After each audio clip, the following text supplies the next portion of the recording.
I blinked, and the world had shifted. I was standing in the middle of a glittering, opulent charity gala, surrounded by people in designer gowns and bespoke tuxedos. The air hummed with the low murmur of money and power.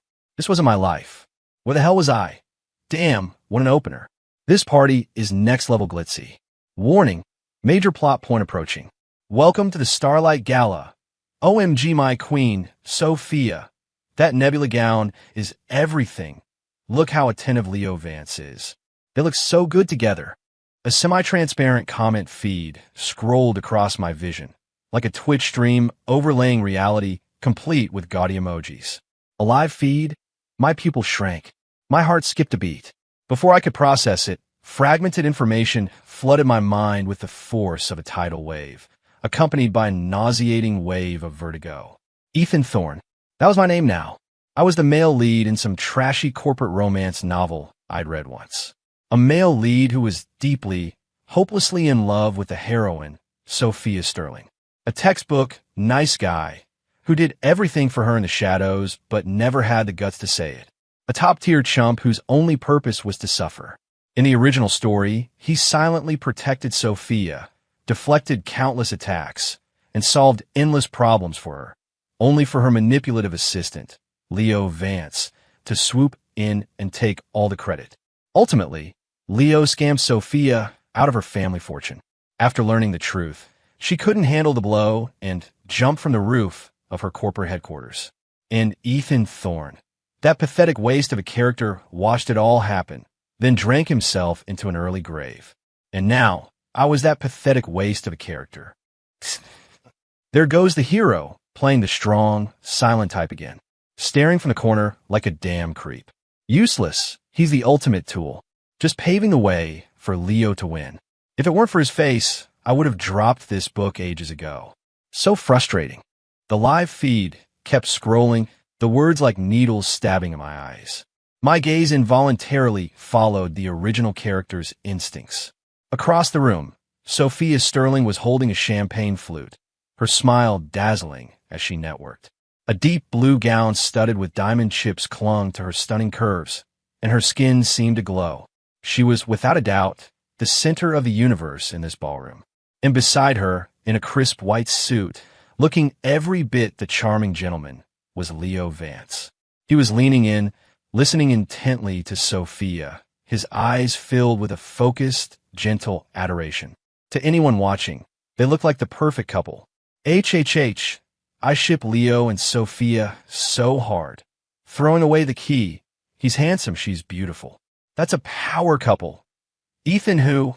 Leo is so thoughtful, always running interference for her with pushy investors. I love him. Screw Leo and Sophia. And screw thoughtful. A wave of nausea churned in my stomach, so intense I almost gagged. It wasn't just my own disgust. It was the residual despair and agony of the original Ethan Thorne threatening to drown me. This was the moment. In the original plot, this was the gala where Leo first drugged Sophia. He'd planned to pretend to help her to a room to rest, intending to force himself on her. The original Ethan, worried about her, followed and burst in, stopping him. Leo, failing his primary objective, turned the tables.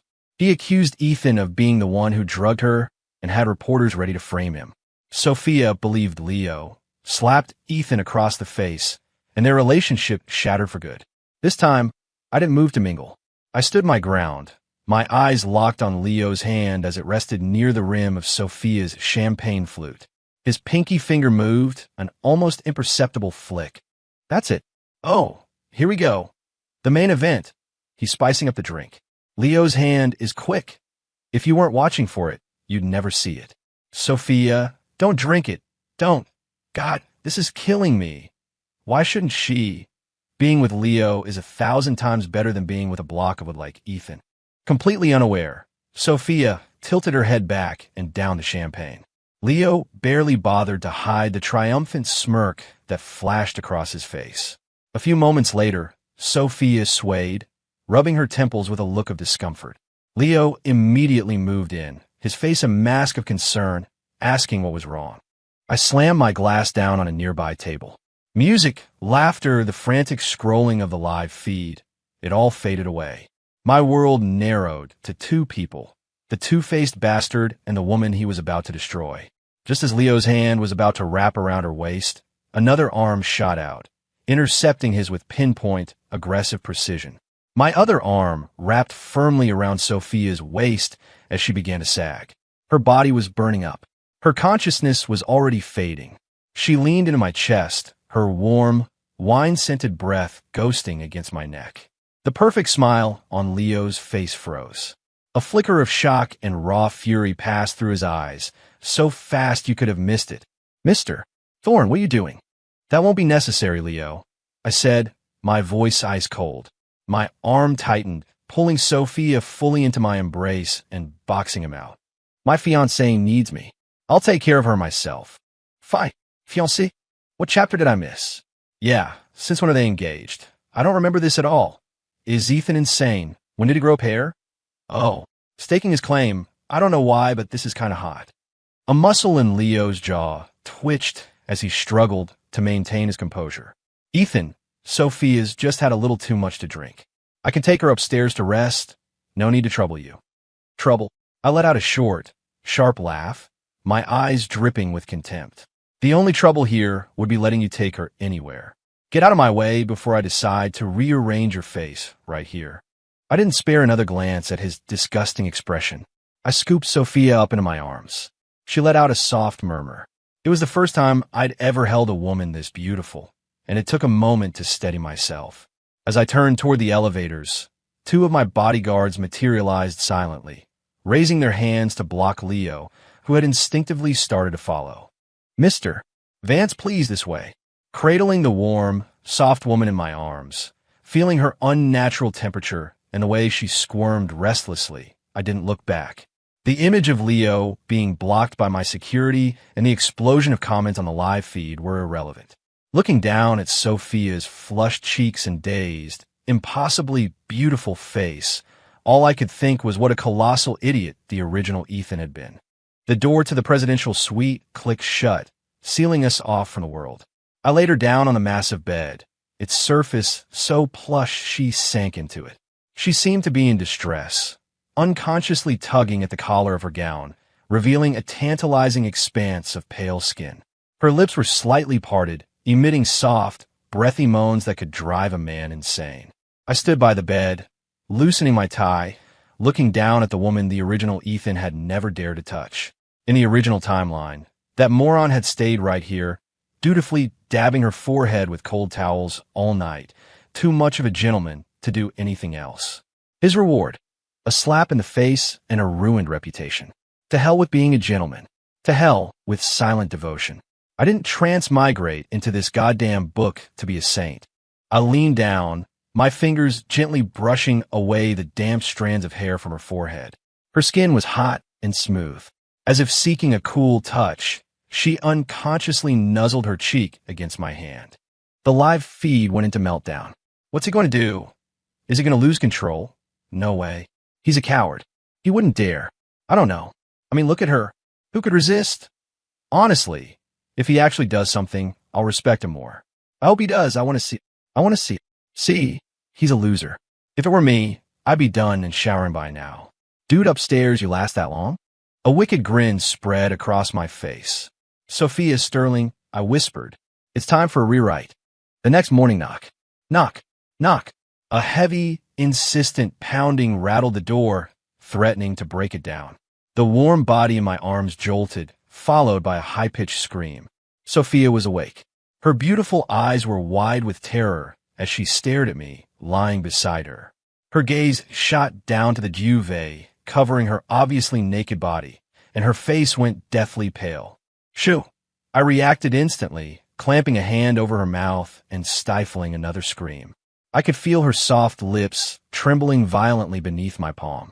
Tears streamed silently from her eyes, which were filled with a mixture of rage, violation, and disbelief. "We'll talk about this later," I murmured, my eyes fixed on the door, where the pounding was now accompanied by muffled voices. "First, let me show you some theater." Her struggles ceased. Tears rolled down her cheeks, hitting the back of my hand with a surprising heat. The emotions churning in her eyes were a whirlwind. Finally, her gaze hardened into ice. She gave a barely perceptible nod.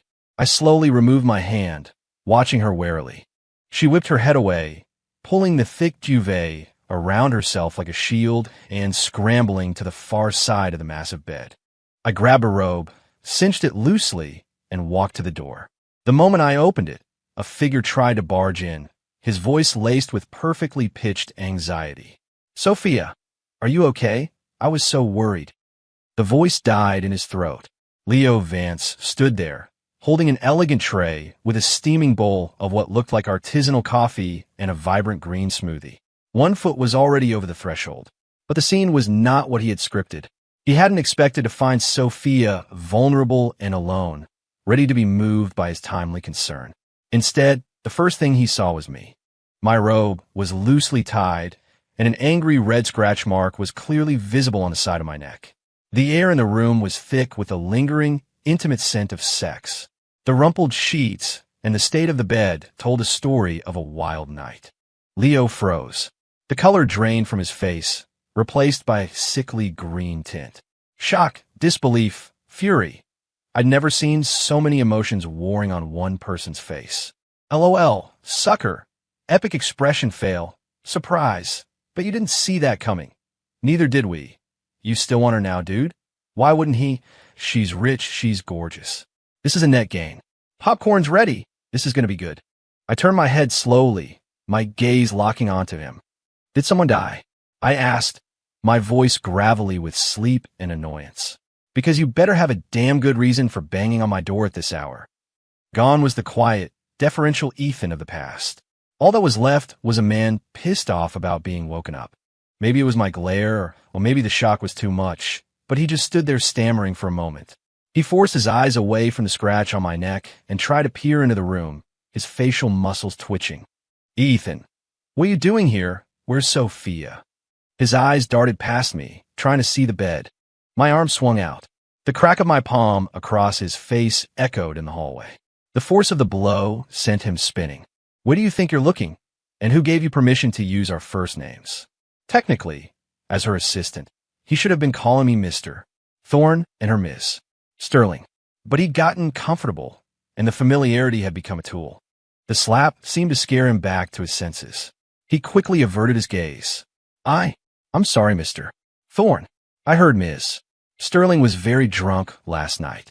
I was worried, so I brought her some coffee." Slap. Another, even louder slap. "My fiancée needed you to be worried about her. Who the hell do you think you are?" I glanced back at the bed. I saw Sophia flinch. "Fiancée? Again? When did this happen? Beats me. Is this still a tragic romance? Feels more like a revenge fantasy now. It's official." Leo's face is turning greener than that smoothie. "Huh." Leo's face was a mask of humiliation. "Mr. Thorne, what are you talking about? When did Sophia become your fiancée? I know you have feelings for her, but you can't just take advantage of her when she's drunk in." And he let his words hang in the air, pregnant with insinuation, while his eyes darted nervously toward the end of the hall, as if signaling for backup. "And what?" I interrupted, straightening up to my full height, towering over him. "Do I need to report the details of my relationship with Sophia to you?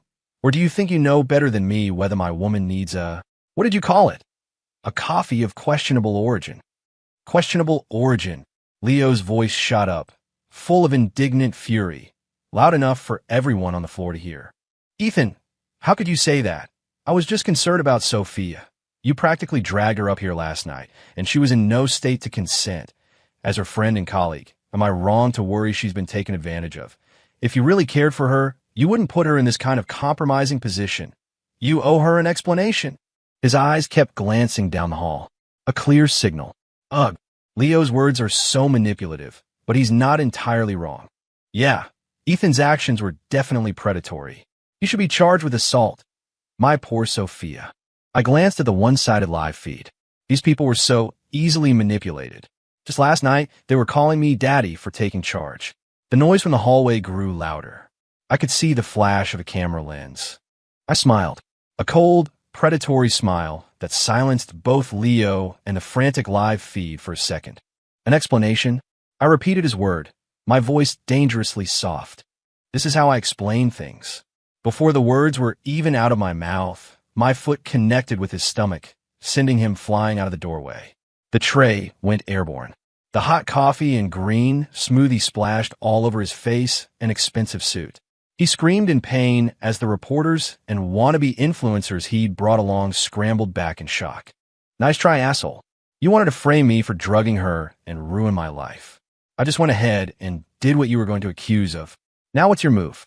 Before Leo could sputter out a command to the reporters, a team of my black-suited security guards appeared, grabbing him and the rest of the gawkers and dragging them away with efficient brutality. A special kind of debriefing awaited them, just as I'd arranged. "K. Oh, flawless victory.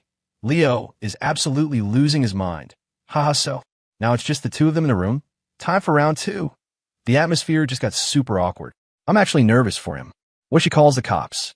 The noisy comments continued to drift across my vision, but as the door clicked shut, the air in the room dropped to absolute zero.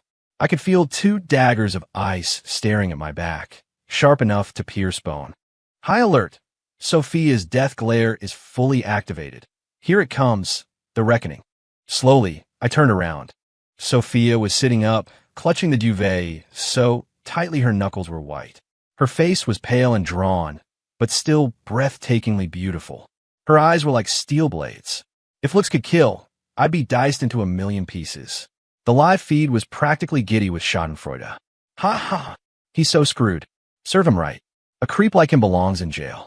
Yep, the pleasure last night better have been worth the fear right now. She doesn't even need to call the cops. Just castrate him. Damn. Reading those comments gave me a phantom chill. For the first time, I felt a helpless frustration that I couldn't reach through the screen and slap every single one of them. Ethan. Her voice was cold within her stare, each word ground out between clenched teeth. You dared to touch me? I met her gaze without flinching. My conscience was clear. If it weren't for me, her life would have been a living hell. What was the alternative? I said, my voice hoarse but steady, deliberately laced with a devil-may-care arrogance. Wait for Leo to bring you his special coffee? Or wait for him and his pack of reporters to burst in and snap photos of you alone and disheveled, so he could spin a story about your wild private life while he plays the white knight. Sophia's pupils contracted. The word special had clearly hit a nerve, but her shock was instantly consumed by a greater fury. You're lying. Leo was just worried about me. At least he wouldn't do this. The last word was a choked sob, her eyes turning red with humiliation. You're disgusting. Wow, she doesn't believe him. Well, Leo's been playing the loyal good guy for years. It's hard to undo that conditioning in a second. Ethan, show her the proof. Nail him. This is what you get with these romance novel heroines. You could show her a signed confession and she'd call a forgery. The ultimate goal of a green tea villain is to get the money and the girl, then vanish. Worried about you? I sneered, taking a step closer. She recoiled like a startled animal, her back hitting the headboard with a dull thud. I stopped, standing over the bed, my expression cold. Worried enough to drug your drink last night. Worried enough to time his rescue mission with a bunch of tabloid photographers. Sophia, where's that killer business since you're so famous for? Did you feed it to your dog? My words were deliberately cruel, meant to wound. Her breathing became ragged, her chest heaving under the duvet.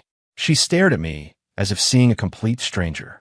The quiet, brooding Ethan she thought she knew would never have been capable of such viciousness. Don't you dare. Slander him. Her words were meant to be forceful, but they came out weak, lacking conviction. My certainty and the undeniable convenience of Leo's timing had planted a seed of doubt. Whether I'm slandering him or not, you'll find out soon enough. My tone softened, but my words grew darker. If it wasn't for me, you'd be starting the first chapter of your tragic downfall right about now. My gaze drifted pointedly to her exposed shoulder, to the angry red marks there. A wicked smile played on my lips as I leaned in closer. And compared to being ruined by a snake like him, ending up in my hands is at the very least. I paused, letting the implication hang in the air. The live feed exploded. At the very least, what? Spit it out. At least Ethan's hot. At least he's good in bed. This tension, this chemistry, I'm dead. Sophia's face cycled from white to red to a sickly pale, a storm of shame and fury. She grabbed a pillow and hurled it at my face. Get out. Get the hell out. I didn't move. The pillow bounced harmlessly off my chest. Seeing her lose control like this sparked a dark sense of satisfaction in me. Hate me, scream at me. At least this intense emotion was because of me, not because of Leo. Out! I bent down, picked up the pillow, and tossed it in my hand as I walked back to the bed. She pressed herself against the headboard, her eyes wide with fear and alarm, watching me as if I were a predator. I leaned over, planting my hands on either side of her, trapping her in my shadow. I stared into her wet, defiant eyes. Listen to me, Sophia, and listen well. I brought my lips to her ear, my voice a low, possessive whisper. From last night on, you belong to me. In life, you are my woman. And in death, I never got to finish. The woman in my arms erupted, not with a half-hearted protest, but with a desperate, frantic struggle. Her nails raked across my arms and chest, leaving burning trails of pain. Let go of me, you animal, bastard. I hate you. I hate you, she screamed, her voice breaking. My own temper flared. I shoved her back against the mattress. An hour later, the fight was gone from her. She lay pliant in my arms, her eyes puffy and red, staring up at me with a wounded expression, as if silently accusing me of my brutality. Wait, what? Did he just, I'll learn a new technique today. Be right back, I's gonna go try this. It's been 2 hours. How's the guy above me doing? Tried it. Now deceased. Is this the same sappy romance I started reading? When did it turn into this? The live feed was giving me a headache. I took a deep breath, trying to quell the strange irritation bubbling inside me. My arms only tightened their hold, pinning her down. Listen to me, I said, my voice flat. Crying won't solve a thing. Your little assistant is ambitious. He took a major loss today, but he's not going to give up. He's going to get even more desperate to win you back. You need to be careful. With that, I got dressed and walked out without a backward glance. She lifted her head, watching me leave. The hate in her eyes was gone, replaced by confusion and a flicker of contemplation. She was no fool. My words, combined with Leo's spectacular failure of a performance, had finally started to crack his facade. The door clicked shut behind me. The hallway was already pristine, as if the morning's drama had never happened. But I knew Leo wouldn't back down easily, and Sophia's lingering soft spot for him would be a problem. Looks like I'd have to handle it myself. The live feed was still buzzing with speculation. I ignored it and stepped into the elevator. The game was on. He's just leaving. Not even going to comfort her. What a clueless guy. Comfort her? Did you not see that I want to kill you look in her eyes? He forced her, but at least he quenched his thirst. This is going to bite him in the ass later. I can't wait for him to have to grovel. Yes, set the fire. Burn it all down. I live for the drama. Grovel. I scoffed internally. Not a chance. This time, she was going to come to me.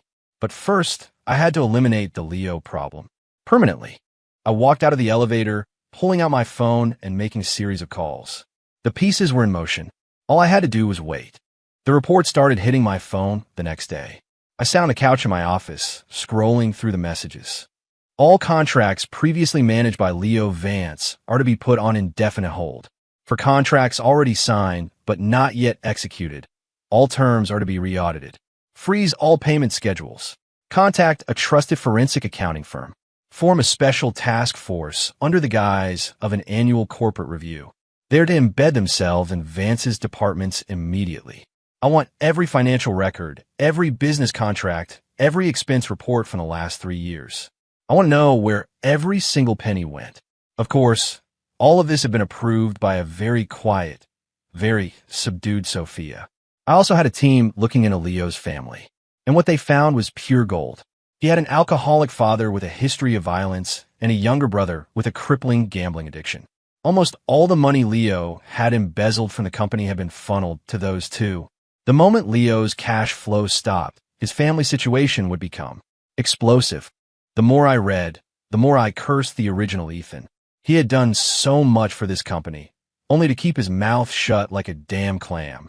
letting this manipulative parasite claim all his victories. Leo hadn't just won Sophia's trust. He had lined his pockets very, very well. I actually laughed out loud, a bitter, angry sound. You took my money, you took my credit, and you tried to take my woman. Your exit is not going to be graceful. All that anger needed an outlet. I picked up the phone and dialed Sophia. She answered on the first ring. What is it? Her voice was soft, cautious. A slight smile touched my lips. I'm in a bad mood. Keep me company. There was a pause. I have a lot of work today, but you can pick me up tonight. Of course, babe. I have something to show you anyway. That evening, after dinner in my penthouse, I handed Sophia the files. She read them in silence for a long time. The person she had seen as the company's greatest asset was, in fact, its biggest cancer.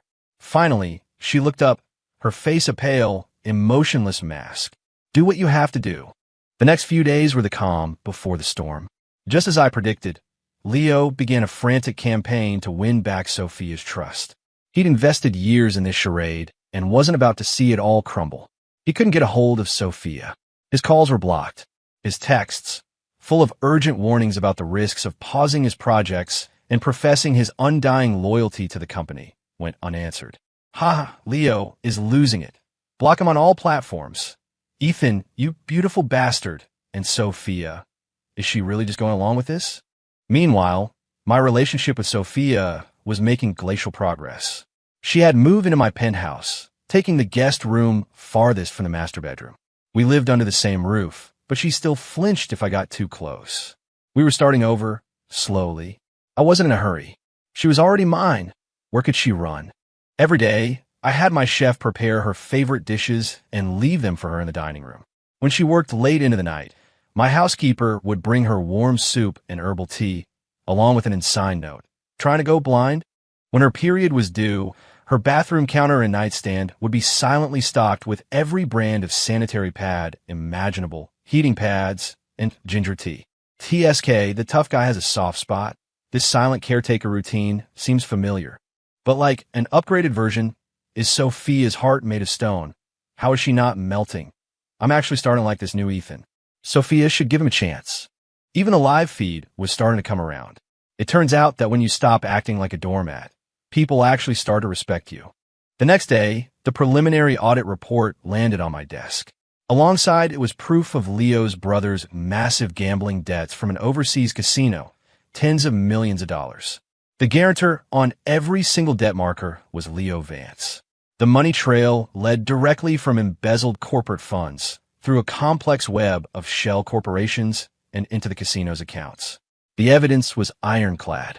I didn't make my move just yet. I had our legal team begin preparing the materials for the police report. The fish was on the hook. The real show was watching it thrash. Sure enough, a desperate Leo Vance burst into my office, his eyes bloodshot. Thorne, do you have to be so ruthless? He was screaming, his carefully constructed mask of civility shattered, revealing the frantic animal underneath. I leaned back in my chair, savoring his meltdown. Ruthless compared to drugging a woman, stealing her fortune, and driving her to suicide. My friend, I'm just getting started. He froze, the specific accusations clearly striking a chord of deep-seated terror. What? You're talking nonsense. Am I? I picked up the thick stack of audit reports and gambling markers from my desk and tossed them in front of him. This is enough to put you away for a very, very long time. He looked down at the black and white proof of his crimes, and his body began to tremble violently. Suddenly, he dropped to his knees with a thud. Mr. Thorne, Ethan, boss, I was wrong. I'm not human. Please, just give me one more chance for all the years I've worked for Sterling Industries, for Sophia. Please. He was sobbing, snot and tears streaming down his face, trying to crawl forward to grab my leg. I kicked my chair back, disgusted. Pleading for her? Leo, do you really think this is all happening because you pissed me off? He looked up, his face a mess of confusion. I leaned forward, my voice a blade of ice stabbing into his heart. You touched her. The moment you put something in her drink, this was always how it was going to end. He collapsed completely, his face ashen. I pressed the intercom. Security, please come escort Mr. Vance out. And while you're at it, call the police. YSSS, payback, sweet, sweet payback. That moment he kneeled was so satisfying. Call the cops. Get him locked up. The police were remarkably efficient. With a mountain of evidence, Leo was arrested on the spot for embezzlement, misappropriation of funds, and corporate fraud. A crowd of reporters, tipped off by an anonymous source, was waiting downstairs. The flashbulbs illuminated Leo's twisted, despairing face for the world to see as he was shoved into a squad car. I watched it all from the floor-to-ceiling window of my office, my expression unmoved. The live feed was a riot of celebration. This was just the beginning. The legal proceedings were swift. Leo confessed to most of the charges, hoping for a lighter sentence. He got 15 years. It was set in stone. I made a few calls. His first day in prison, he received some special attention from his cellmates. 2 weeks later, he was skeletal, his eyes vacant, his body covered in bruises. I visited him once through the reinforced glass. The moment he saw me, he recoiled as if he'd seen a ghost. "How are you enjoying your new accommodations?" I asked into the receiver, my voice calm. He just trembled, unable to form a coherent sentence. "Don't get any ideas about checking out early," I said with a thin smile, then proceeded to calmly update him on the situation with his family. He stared, his eyes bulging and bloodshot, then began to slam his fists against the glass, screaming words I couldn't hear. A month later, the news arrived. Leo Vance had used a sharpened toothbrush handle to end his own life in the prison lavatory. I was draping a cashmere throw over Sophia's shoulders on the balcony when I got the text. The autumn wind was getting colder. She stiffened slightly at the news, but didn't say anything, her gaze fixed on the distant, gray-blue skyline. After a long silence, she slowly, deliberately leaned her body back into my embrace. I wrapped my arms around her, feeling the subtle tremor in her body give way to a sense of surrender, of reliance. The live feed was a chorus of celebratory posts, series finale, and they lived happily ever after. I knew that with Leo gone, nothing and no one in this world could ever come between us. That night, she was in my bed in the master bedroom. She didn't resist, but nestled against me like a cat that had finally found its home. Moonlight filtered through the sheer curtains, bathing her face in a soft, ethereal glow. "It's all over," I whispered, kissing the top of her head. She made a soft sound of assent, her fingers idly toying with a button on my pajama shirt. After a moment, she asked quietly, "That night at the hotel, if Leo hadn't drugged me, would you still have?" I looked down and saw the flicker of uncertainty and curiosity in her eyes. "There are no what-ifs," I interrupted. I tilted her chin up, forcing her to meet my gaze. Her eyes reflected the moonlight, and in them, she could see my own raw, undisguised possession. Even without the drugs, that night was inevitable. Sooner or later. "Sophia, you were always destined to be mine." She stared at me, her eyes shimmering with something that wasn't hate or fear, but something deeper, more complex. After a long moment, she closed her eyes and brought her lips to mine. The kiss was hesitant, but it was an unconditional surrender. As our clothes fell away, moonlight spilled across our entangled bodies. This time, there was no force, only a slow, torturous exploration, punctuated by breathless moans on the edge of oblivion. Her responses were clumsy, her nails leaving faint scratches on my back. A silent permission, an invitation. WHOA, full speed ahead on the bullet train. This chapter better be premium. This is so sweet, it's giving me cavities. And to think how it started. Late into the night, she fell asleep in my arms, exhausted. There were still faint tear tracks at the corners of her eyes, but her lips were curved in a small, contented smile. I held her, wide awake. My phone screen lit up. It was a final update on Leo's family. His parents had sold their home to pay off a fraction of their son's gambling debts and were now living in a squalid rental. His brother, after having his leg broken by loan sharks, had disappeared. I deleted the message without a change in expression. Outside, the city lights burned bright against the darkness. The woman in my arms slept soundly, her breathing even and deep. The live feed comments had long since faded away. The system notifications had fallen silent. I leaned down and pressed a soft kiss to Sophia's forehead. The story was over. No, our story had just begun. End.